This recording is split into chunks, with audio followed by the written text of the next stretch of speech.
Steve, I think we both got haircuts this week. Did we both get haircuts this week? I did. Did you? Yes, I did. Wow, Look at you that. didn't even notice. This is rude. No, it is. Rude. It looks nice. Yours looks nice. Mine's. I have my hat on all day. Well, it's good to be here with you. I appreciate you working with me this week. Doing the podcast on Sunday as opposed to Monday. Steve, I'm traveling for work this week, and I want to make time. I want to make time for Steve in my life. That's what I want to do. Look at that. See, look at that. There you go. Somebody does. All right. Anyways, this is the Stuff Summer Says podcast with Steve. We have the normal shtick. We don't have a guest this week, but that's fine. You're stuck with us. You like being stuck with us. We do have a game recap. We're going to talk some Minnesota stuff. We might dabble in the combat sports weekend that was. I think there's at least an interesting sports media aspect to it that might not necessarily be directly related to like what actually happened per se. And then there was an interesting article in Awful Announcing that I wanted to talk about with Steve, because I've been wondering this, thinking about this, and I think this is an interesting theory that we'll to go over and discuss. So, yeah, let's talk about the game yesterday. Penn State beat Purdue. They beat the snot out of Purdue, and then some. It's very hard to understand how good this Penn State team is, because again, they lost to Ohio State. You know that, listening to this podcast. What I don't know, but what I feel, is they might be playing some of their most confident football ever under James Franklin right now. Maybe, I don't know if it's their best, but maybe their most confident. And I thought that came through yesterday. I thought Penn State played a very good game. It was pretty much over by the end of the first quarter, and there was really no chance for Purdue to even get involved in the game. Honestly, you could make the case that it was over by the time Penn State scored on that first drive. Saw everything I wanted to see in terms of Tyler Warren playing well, Drew Aller playing well, but Abdul Carter kind of continues, and I think this goes to that confidence, continues to rise, and I thought that was interesting, or thought that was good to see. I think right now Penn State's playing its most confident football, at least 10 years, at least, or so. Wow, a decade. I think they've been a confident group all season. Like, I think we touched on it early, just the attitude and the approach, and even some of the early penalties, the first couple games, right, were just overconfidence in some ways, right? Like, they were just like, we're good, and we're a little cocky about it. So, yeah, I think they're confident, they're competent. That it was the game I expected to be. I mean, I listened to the Purdue radio broadcast because we were coming back from Virginia, so that was. It was very interesting to hear the honesty of the broadcast, right, and just the straightforward nature of it. And hey, like, there'll be some changes. There probably need to be some changes for this program next year. They said a couple times, and there's serious conversations that probably need to be had about the administration. So it was just interesting to hear that as I think about, what happens, good or bad, when Penn State plays and the stories you get.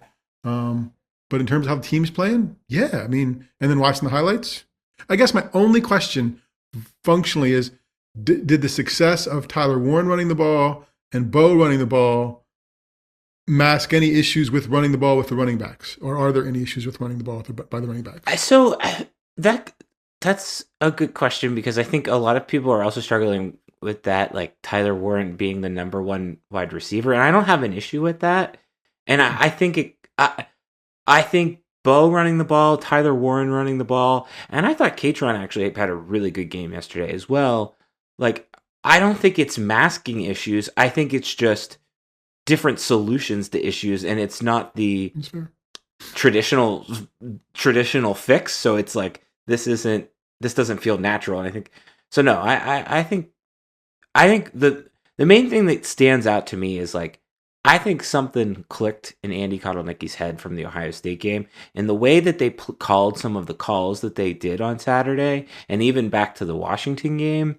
Like, it seems like, okay, we should just not screw around. Like, let's hand the ball off to Tyler Warren in short yardage situations, and it works out really well. Not overthinking things. And I think, while I feel that the offense is better, and I'm not comparing it, I think that was also some of the issue. A bigger issue for Mike Yurcich last year was he went to galaxy brain in moments like that.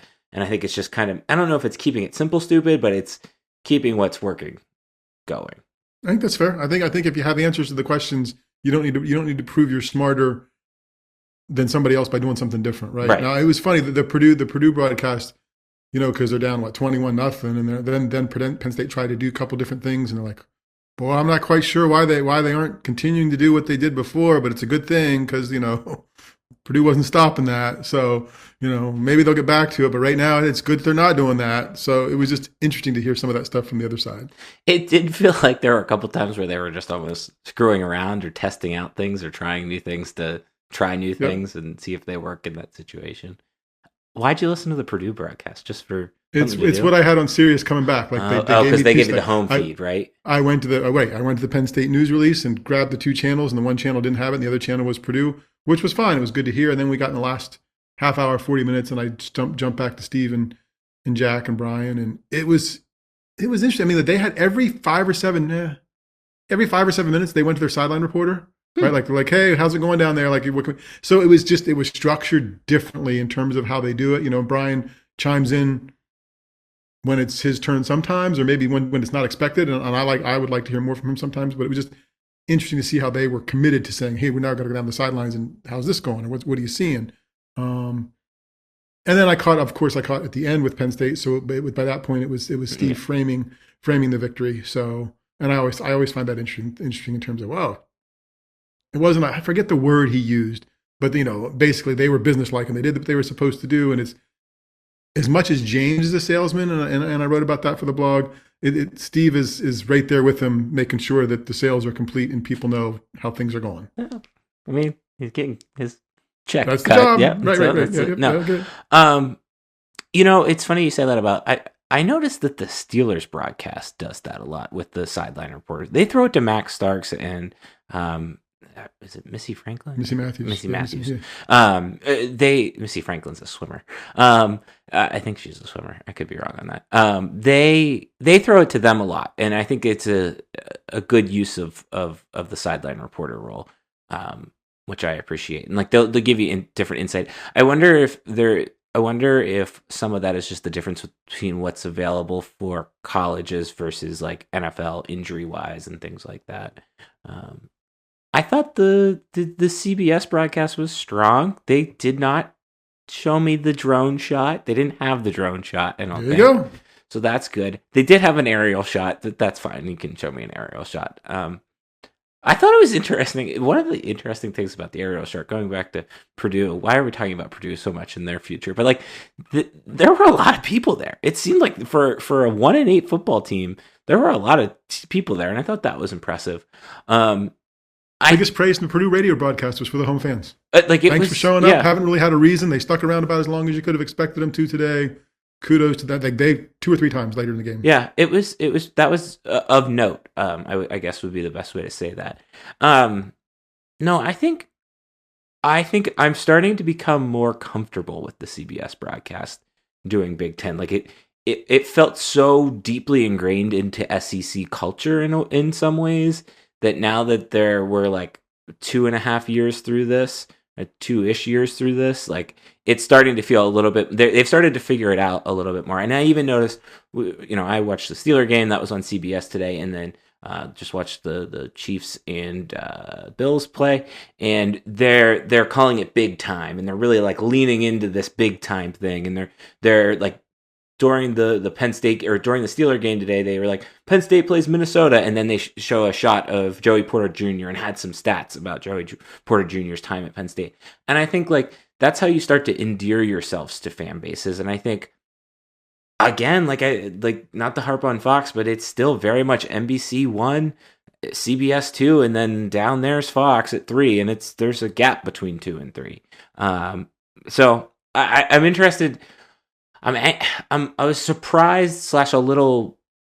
I'm not annoyed, but like 2 back-to-back weekends of CBS is fascinating to me for Penn State. Like that they were that appealing of a pick to kind of swipe them twice in a row. And I don't know if Minnesota has weird nighttime rules in terms of their games this late in the year. I would assume they would because it gets so damn cold out there. But I think CBS is doing a very good job of making you feel informed, making you feel engaged, and I think they're doing a neat thing there. one other thing, speaking of radio broadcasters, they are obsessed with Steve Jones. They show so many clips with Steve Jones's voice overlaid on top of it and Brad and Gary go on and on about Steve Jones, and I want to know what the connection is. We have to find out why. He's just a nice guy. I mean, he's just a nice guy. But in terms of sound, they did the CBS promo during the Bills and Chiefs game, and I'm still not. I appreciate the cross promotion. I appreciate the valuing of it, treating it as big time. That music still isn't the Big Ten to me. Like, yeah. I heard the music. I'm like, oh, there's an SEC game. Oh, nope, that's us 3:30 window. Yeah. So I'm still not that. I haven't adapted to fully, even though I know that's their college football music. I'm just. It's taken a minute. That's still jarring, and I think like I don't know if that's ever gonna like. It's like kind of like. I think it's Fox Sports 1 is using Fox is using Round Ball Rock on college basketball games. And to me, even though I didn't grow up watch NBA, while that was on NBC, that's an NBC basketball song. That is right. Their song. It's funny how we equate music with that. No. So yeah, I thought it was a good broadcast. I thought that it was a solid effort from everybody involved. It should be even better this week because it's the familiarity thing, right? Yeah. I think one of the things that they've done that has been helpful is they've been inviting, and I guess they're not as though Brad and Gary are relatively unbiased to the moment, and that's gonna push me to a rough segue of I think this is a pretty important moment in Penn State's season. Because this feels like a trickier game or the last tricky game that you kind of have to just take care of. I think is the best way to do that. Last week was more about you pretty much knew that Penn State was going to win, and I feel pretty confident that Penn State can win this weekend. But it's also 2019 lingers in people's heads. I guess even if you want to go there, 1999 can linger in people's heads, even if those are, I guess it's two of the same coaches, at least for that 2019 game. I just want to continue to see Penn State come in with the confidence they have. Maybe not cockiness, and I'm not saying there's any of that, but kind of just, you said workmanlike earlier, go back to that and stay with that, because I think that's what's working for them. They know what is on the table here, and taking care of that goes a long way. Yeah, I don't really have any. I hear you, understand. I just don't have any doubt that they're going to do that. I think this is they've won the games they're supposed to do. Typically, this is not some sleepy noon, 11 a.m. start that people worry about. This is a team that's good enough that they'll know is good enough to worry about, and I believe they thought the right things about Purdue for the hot minute it took them to realize there's just no way this is going to happen, even in meetings. No, I think Penn State's better. I think they're going to go out and win. They're not going to roll like they did this weekend, but they're going to do what they're supposed to do. So I guess I'd be very surprised if they struggled. I just would at this point. No, and I think that's why the last 2 weekends have been very reassuring. Is there hasn't been anything. They haven't left a shadow of the doubt in any of the games that makes me clam up and feel any more anxious than I typically would. And that's just because sometimes there's the pessimist Darian creeps in. So I think I'm right there. Take the weekend off. Yeah, he can. You think he can take the weekend off? Is what you're saying? I do think that. Yes. Okay. All right. Well, still go through all my damn superstitions because No. So I think that's about where I'm at with it. I think one of the things that's been interesting to watch down this stretch and really post Ohio State game, I didn't necessarily put this on the rundown, but I think it fits in with what we're talking about now. We've heard James Franklin, we've heard players kind of talk bigger picture more often lately than we normally have of it's 1-0 and we're still working towards trying to accomplish these bigger goals. And I think that and is very different, it feels like, of late, and I think that goes back into this kind of confidence that I'm seeing. Reading between the lines, and maybe somebody wrote it, so maybe it's not between the lines, but I think that was going to be his message after Ohio State, right? I think he wanted to be able to come into the room because he said, I was going to come in here and say something different. Then he came in Monday, news call, I was going to say something different. I think he was going to come in hoping to be able to come in and say, it's 1-0, we won a game, and we've got bigger things in mind, right? We've gotten over that. So I think this is just the past 2 weeks have been able to kind of clear some things out. Didn't have that win to go back to, but I think you can look at the other stuff because the other stuff makes sense. You're going to make the playoffs unless something goes crazy, and you can start talking about the other and thing. Going back to that point and what he was going to say after Ohio State, Portman wrote it last week, and some other people have kind of like picked up on it too, is like this like reframing of the relationship between kind of church and state, between Old Main and the BJC and the Lash building, and kind of like how everybody's aligned more now. And I thought hearing that come through has been very fascinating. Not so much in the sense of we know that James Franklin and Pat Kraft are tight. It's more so, how bad was it when like Eric Barron and Sandy Barber were around, and like what was their relationship like? Because it doesn't sound good. No, the more you talk about this being good, the other stuff had to be bad. Yeah, right? Like, at least not super good. Right. And I think that's what's most striking and interesting about that entire thing. It's not that, like, there's been this kind of idea, and I've seen it written a couple times. I think Nate Bauer had something, and I don't disagree with it, but it's almost like this is James Franklin 2.0 in the sense that it's like a fresh start for James Franklin with Pat Kraft. And I don't disagree with that per se, but I still think you have to look at his entire body of work. But I understand the logic behind that argument because of these, like, what they're not, like you said, what James Franklin is not saying in this situation as opposed to what he is saying now. Well, and he said some of it when Sandy was here. I mean, there was a little bit of disagreement, and it ended up going James's way about scheduling, right? Sandy was like going to play one good game a year, non-conference at home or maybe somewhere. And James was like, yeah, no, thank you. Just give me three tomato cans to like beat up and we'll go on. And that's what we have going forward. So I think that was a win for him in that situation. And I think that was part of the alignment of perspective of what do you need to do to make a program successful. And in that one instance, I think there was that example. And I think there's probably more of places where they just might not have agreed about how this goes. And now I think everybody agrees how this goes. Well, and I think that goes back to Pat Kraft's day one message of everything runs through the football department in terms of success for the success for the university, whether you believe in the Flutie effect or not. Like, and I do, like, it runs through the university. It runs through the football team. What the football team does is going to translate to every single part, not just the athletic department, but the entire campus throughout. So I agree. Why it was happening before Doug Flutie? Why does he get the one that gets called? It's called the Flutie effect. Is it the Flutie effect? It sounds good, right? I don't know that I've ever heard it before. I know what you're talking about. I need to. I'm sure somebody called it that, but I'm sure. Is it the Flutie effect? I'm sure before that there was pick a team that was undefeated, and it led to better enrollment and whatever else. The Flutie effect, or the Flutie factor, is increased fame of an American university caused by success of a sports team. This is named for Boston College's Doug Flutie, whose game-winning Hail Mary pass in 1984 against Miami purportedly boosted applications to the school the following year. So that is why it's called that. But so they're just thinking applications to Penn State probably went up in the 70s when they were undefeated. Well, and I think like it's interesting that we picked Doug Flutie of all people to be the flag bearer for this. But like there is this, like, if you go read about it, there is this whole like scholarly debate around whether or not it's actually a thing. And I read an article pretty recently, like from New York Times, about how like all these schools in the South are seeing this big boost because all their football programs are doing so well. And I know we've talked about it even with Penn State in particular as well too.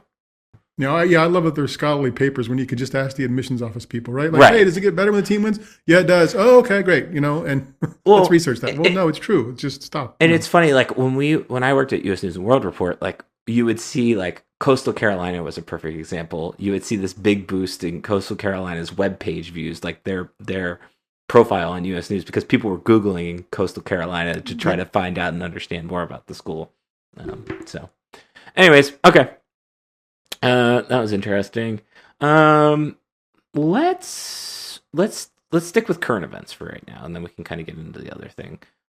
So let's stick with current events. The current events were two things that happened this weekend, one of which happened on Friday night. The other one happened Saturday night. The Friday night was, of course, the Jake Paul-Mike Tyson fight. And then the other one was the UFC, I think 309, 308. I've lost track of what number they're on. The only reason why that was relatively interesting to Penn Staters is, of course, Bo Nickel was in it.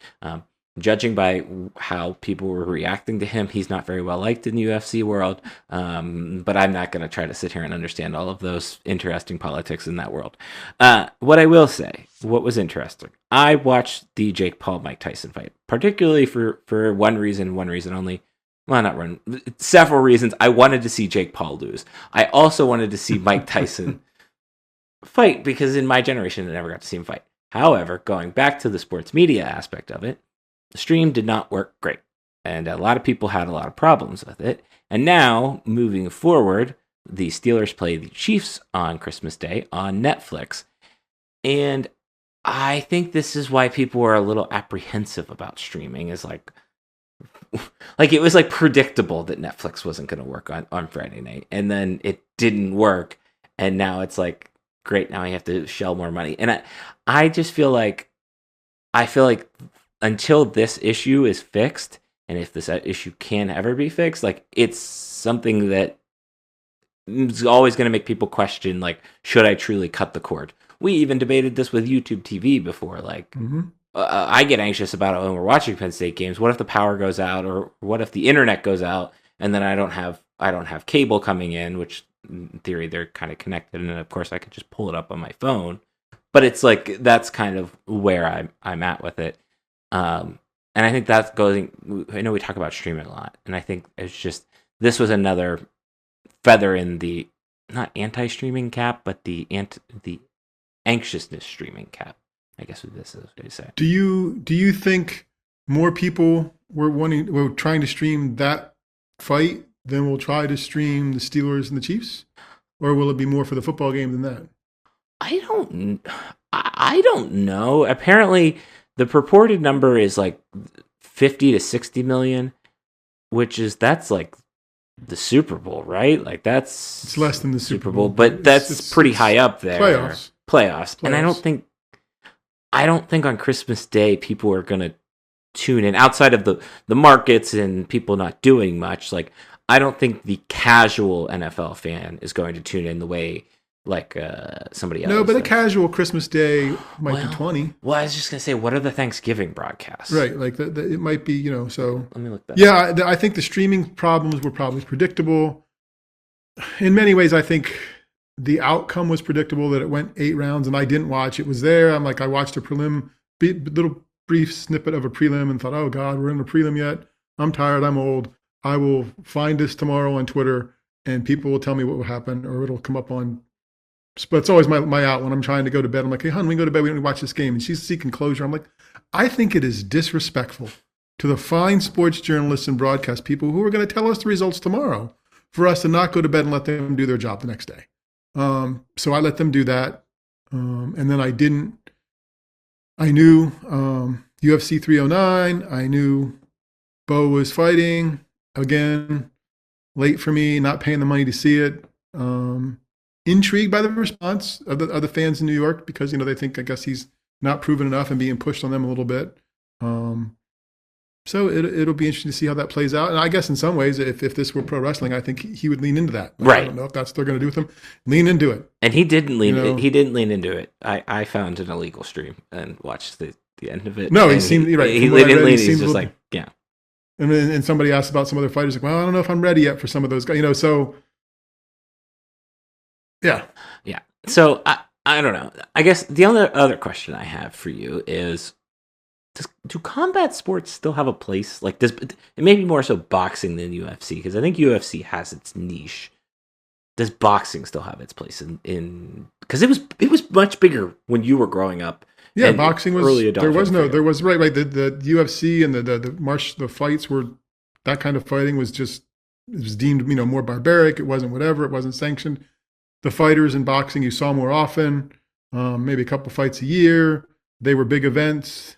Tyson kind of ruined it, like, because he was beating the snot out of people, right? Yeah. Ali before him would at least go several rounds with people, maybe full fights. Tyson kind of ruined it and stuff ended up being shorter fights or whatever else when he was in his heyday. Boxing's been in trouble for a decade, and it's not getting healthier. Like, it's just not. UFC is, because there's so much content. There's so many people are going there. There's a big event every month. There's other stuff at places. I was just listening to a podcast this morning, and their contract comes up. Their broadcast contract comes up with ESPN and stuff, I think next year or the year after, and they're thinking other partners may jump in, and it might be something worthwhile. So I think it does have a place. I mean, it was only 5 or 7 years ago, maybe more. Maybe it seems tight that women weren't doing as much UFC, and now they're there more often. But boxing's been in trouble for a while, and it's certainly not any healthier now than it was before. Overall, you can get Jake Paul and whoever he finds next to fight, so he can make $40 million and that person can make $20 million. But and there were a couple good cards on the undercard from what I read and looked at. But 2 fights a year, 2 good undercard fights on some what feels like not boxing event, and that wasn't for the purists, right? It wasn't 3 rounds, or it wasn't 3-minute rounds. It was bigger gloves, all that stuff. So yeah, it's in trouble. I mean, I don't know that I'll miss it, but I don't know that I'm migrating to UFC unless I know a personality, right? And maybe Bo later as it progresses. Not that I don't know him or don't care, but I may care a little more when he's a little more tested. Well, and I think the only reason why I'm paying attention to it is Bo, because it's Bo, right? Like, it's like, and even I know Ed Ruth did was it Bellator or one of the other ones? Paid attention to that one there. Boxing, I only tuned in because of the novelty of the event, and I think thinking about the other one, which was Holyfield Pacquiao, that was the only other major one, like in my like adulthood lifetime. That's the only other one that I like tried to seek out and watch. Again, it was just a novelty thing. It was these dudes kind of doing this to do this and get this over with. And I think that's like, I lost a little bit of respect for boxing, even if that wasn't necessarily boxing on Friday night. I don't know. And then there's also all the political stuff with UFC that is making it challenging for me, at least, too. So sure. Like, I think you catch a lot. I think especially when they're not a niche sport, but when you have a certain dedicated audience, right? You're not necessarily trying to grow the sport, right? You're trying to make sure your core people are served, nurturing, and you find a way to like serve them on different platforms if need to. Like, if ESPN says, okay, there's 1.5 million people who are going to turn in an ESPN Plus, UFC event, and that's not growing in the 5 or 6 years we've had it, but we like it. Maybe we need to find another partner that does some stuff too. So you have 2 people paying you for stuff, as opposed to us paying you even more. Right. Real quickly, 34 million, 33 million, and 41 million for the football games on Thanksgiving last year. Okay, so Christmas Day, do 25, like, yeah. Netflix has what, 182 million subscribers? Is that what we talked about last week, or 282? So yeah, that's not implausible. I mean, I'll certainly be tuning in. Okay. Better have your phone ready as a backup. Yeah, well, always will. Always will. will. The radio. Yeah, trust me. The radio is always very close. Okay. Speaking of tuning into, I have not tuned into any of these yet this year. In fact, this has become a must Twitter event, if you will, and that is the college football ranking show. There was an interesting article on Awful Announcing in this week. By Sam Newman. I think I'm pronouncing that correctly. Basically, the headline is, who is the college football ranking show serving? For a program that's supposed to clarify the college football playoff picture, the college football ranking show often feels like it serves as a content machine more than the fans. And what I want to know, what I wanted to say, I guess, why I wanted to talk about this is, like, I've been thinking about this a lot. Like, is the college football playoff picture, like, because we are also invested in doing our own mock-ups and mock brackets and mock whatevers, like, has this almost kind of like lost its meaning? Like, the AP poll, like, I'm very much fine with the AP poll coming at my Twitter timeline at noon on Sunday, and there's Penn State's ranking. Great, we're moving on with our Sunday. And I think like this just feels like forced content to kind of what this article a little bit gets at. Is like it feels like forced content to more so just serve advertisers as another way to get some impressions going and give you some fodder to talk about on a 24-hour sports network. Yes. Yeah, it's following in the footsteps of the release for college basketball that they've been doing the past couple of years, right? In advance of the tournament, a month and a half out, we're start going to showing you the brackets and who's in and who's out. And none of it means anything except, I guess, if you follow the process, right, and see that someone moved from one week to another, if there's actually a reason why they moved, right? And or if there's logic to why people are certain places. I think what this will serve in the bigger picture is, and the playoff in general as well, will serve the move to 16 teams sooner rather than later. Yes, like I agree with that. They're going to go to 16. They're going to get more home games on site because they're going to find out the 4 games that are on home sites this year are great and look good on TV and are wonderful. Plus, with 16, you got 4 more teams in, and it's going to alleviate some of the ties and bitching and moaning that's going to come from the SEC and the Big Ten later this year. In a couple weeks. No, that's wrong. I don't disagree with the expansion aspect. I think that you brought up the point of why I think people struggle with it is just people talking over what they predict or project the logic to be, as opposed to what the college football playoff committee's actual logic would be. We've talked about this before. Like, there's a great reality TV show to be made of just having people sit down, like make a 30-minute, 25-minute, 15-minute cut up of we're going to talk through these rankings and why we made this team over that team, and give me 5 or 6 of those in that segment type thing. I think that would be a better service to fans as opposed to what this is. And I think that's the issue. That's what's missing. That's the problem. And I think that's why you're seeing a piece like this, and that's why you're seeing more discussion around like what is the point of this show. The other thing that I don't buy that came up on Saturday on game day, there's how much like ESPN has done so much effort into pushing this is how the playoff works. Every major college football media outlet, even all of the minor ones, have explained it to you 19,000 times at this point. And game day dedicated like 8 minutes to like, here's how the ranking slotting works and why these numbers are different. And I'm like, who's not getting this? Like Desmond Howard was playing it off like he was the one that they were like explaining it to. And I'm like, who's not getting this? Like if you're turning into game day, like you're at least an average college football fan, so you should know that, or you would know that, and you know that that's been the biggest change. I don't understand. I just don't understand why like ESPN's taking on this right to educate all of us in this sense. And I think that this kind of all goes back. It's all interconnected to like, who are we serving here? What exactly are we serving? Yeah, well, I think that's a good point. I think ESPN is protecting its own in some ways, right, and protecting the committee to say this is what it is, and this is the decisions that have to be made and how hard it is. Okay, if it's so hard, show us what's going on, right? Go back to the transparency piece or the cut-ups or whatever else. Because we talked about this before, and it's no big secret. Like getting to 4 wasn't hard, but the 4-team play. I mean, it was hard. There were decisions to be made, but cutting it at 4 wasn't so bad. It was pretty clear. It was just which conference champion is going to get screwed over. I mean, realistically. Right. Now you're going to have multiple teams with 2 losses, right? You got a team with 1 loss playing in state college, ahead of a team with no losses in the same conference who, if you want to look at who they played, you could make an argument that Indiana has a better win against the common opponent, all that stuff. Either tell us that stuff and then it's consistent from you, which it won't be. That'll be the frustrating stuff. Next year, the rules will change. The rules themselves won't change, but how they are applied will change. And that's what frustrates people with the basketball tournament. It's what's going to happen here, and it's why we're going to go to 16.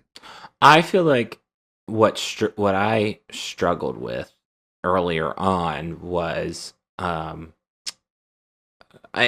early on with the 4-team playoff, I didn't quite understand it.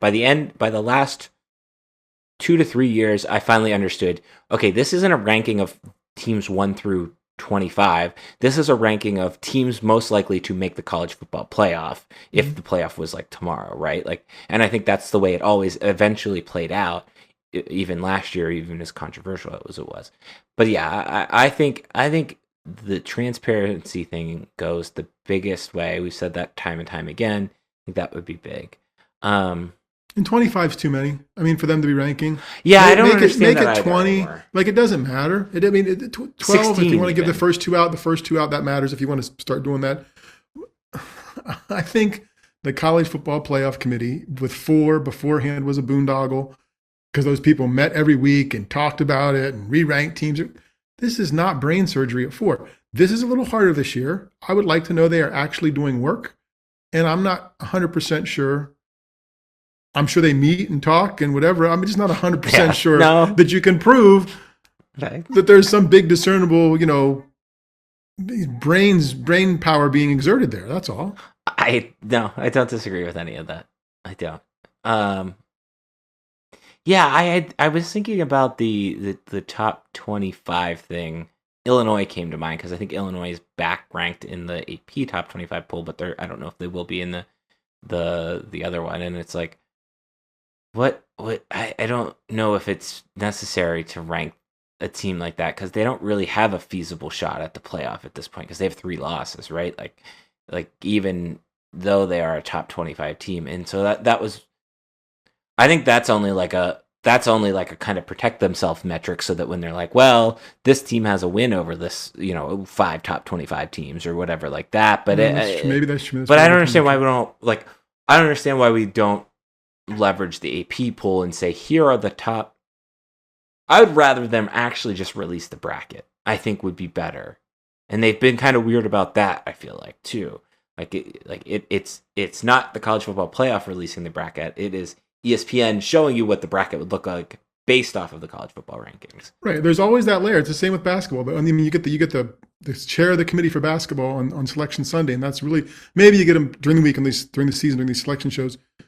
But for all the money that's involved, and if these people are putting in all this work and they can defend their work and talk about how they did it, just share the stuff. Right. Just say, hey, here it is. Like, this is what's going on. Otherwise, there's that ESPN layer that as you talked about, it feels like they're protecting and explaining and sharing, and they've got a vested interest in protecting and explaining and sharing. And I don't begrudge them that. I think they do it and do it well and appreciate the sport and love the sport. But it feels like it could be better because the weekly show doesn't serve anything other than to show, here's stuff that changed. Like Georgia, right? Last week out. This week they're going to be back in. And they should be. Like, that shouldn't be surprising, right? Like with 2 losses, yes, they're not going to make the cut. Now, with what they had, 2 losses. Now with what they may make the cut. And that shouldn't be like, oh, you're going to go from 8 to 9 or 9 to 7, right? There could be big jumps because of conference championships and whatever else. No, I agree with that. Okay. I think we've beat that horse enough. One other brief, quick thing that I just did want to bring up.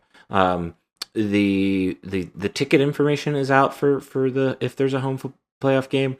I thought our tickets are $160 a ticket, which I think is very reasonable for a game of that magnitude. I thought that was nice and fair to see, and I think Penn State did it the right way.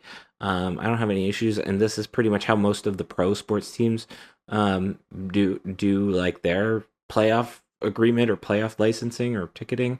So I just wanted to bring that up. I did think there was an article I read that was interesting.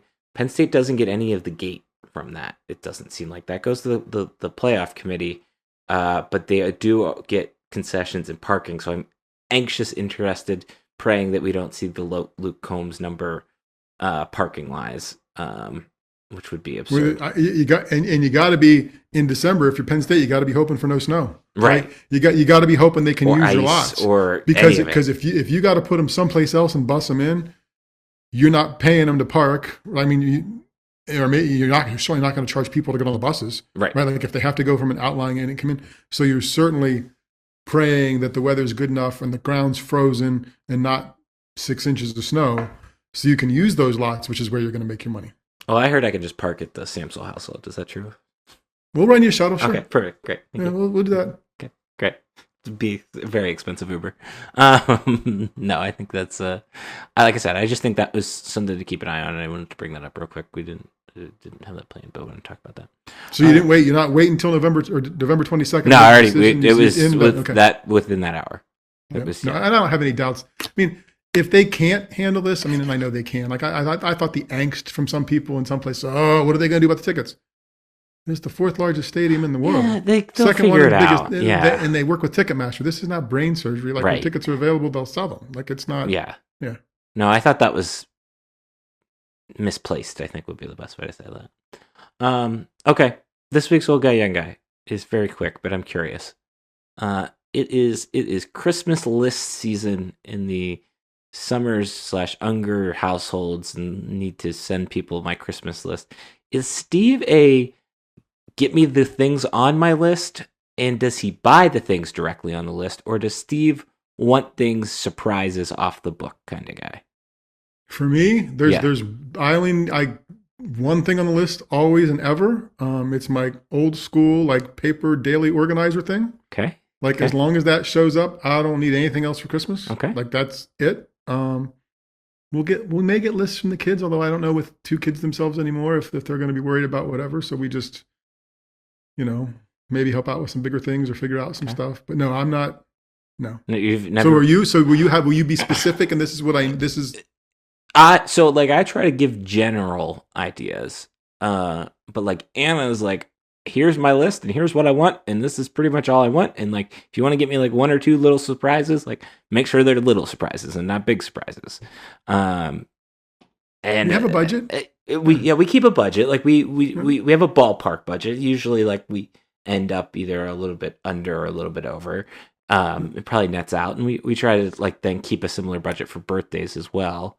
But yeah, I where like growing up, it wasn't really more of a Christmas list. It was like, and it's obviously a little bit different, but like it's kind of I don't know. It was just that's how Anna's family has always done it, and I thought that was like it's kind of nice. And now my mom has kind of hopped on that train of like we give her a list and she gives us a list, and it's pretty straightforward. Yeah, there were a few years when the kids were middle school and later, where it'd be like, oh, look what I got. And what they get? What did we get? But for the most part, I was pretty clued in for most of this, for most of the stuff. And for us giving seriously, it's the receipt, the book thing, and honestly, I don't have much. I mean, yeah. Okay, I was just curious. I didn't know if I just wasn't sure how the Samsel household operated in that. All right. We'll see how it goes with kids, with grandkids around and splitting stuff. It's always that stuff. It was always the negotiation of the holidays when we were traveling with our kids, kind of stuff. Yeah. Yeah. All right. Well, do that. All right. That's this week's podcast. Hopefully you're okay with listening to it on a Monday or earlier than you usually do. Appreciate that. Let's see. Usual stuff. Some stuff on like the Monday, like kick time release stuff might be a little slower this week. Usual stuff then Tuesday night. I'll probably throw up the depth charts on Tuesday night as well. Then game preview, game recap. Sure, Steve will sneak something in there. We did. I don't think I'm gonna be able to get to a newsletter this week. Maybe next week. Maybe we can do one early next week and just think that next week they could be thankful receiving it. Yeah, there we go. There you go. There we go. We'll tell you what we're thankful for. That's about it. I don't have any other thoughts this week. So thanks for coming along with this journey. 5 stars, thumbs up, all of that. Subscribe. Then meanwhile, we have a website. That website is called stuffsummersays.com.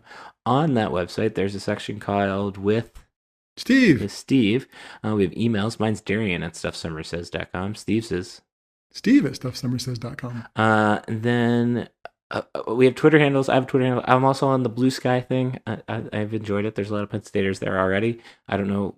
People are clamoring for Steve to join, so we can see if we can. I'm there. He's just there this past week. Just this past week. Haven't just signed up last week. You got to follow him Maybe now. Friday. Okay. You will be my first. I haven't turned anything. I haven't shaded anything over there. But okay. All right. I haven't looked for anybody because I didn't know who else was there. All right. Well, I'll send you. I'll find you now. That's great. Okay. Look at that. Oh my God. Look at them behind the scenes of who to follow on Blue Sky. Yeah. There you go. There you go. So we're there too. I don't know. Basically, just the same thing as Twitter. I've been trying to figure out what to post where. That's what I'm really working on here. So that being said, all of that stuff is at Stuff Summer Says. Steve's is at Steve Sampson. See, there you go. And then it's like whatever .bluesky.social or whatever. Here, I have it here. Look, he's got 2 followers. He's following one person. He's not even following me. He's just following. I think that's the blue sky. I think that's the automatic blue sky follow. They make you follow. I didn't follow anybody. I don't think. Yeah, you're not following anyone. No, I just decided it was Friday, and then I had life this weekend. Okay, all right. I'm sorry that you have a life. I'll go up and get to that right now. Okay. All right. That was this week's podcast. Goodbye.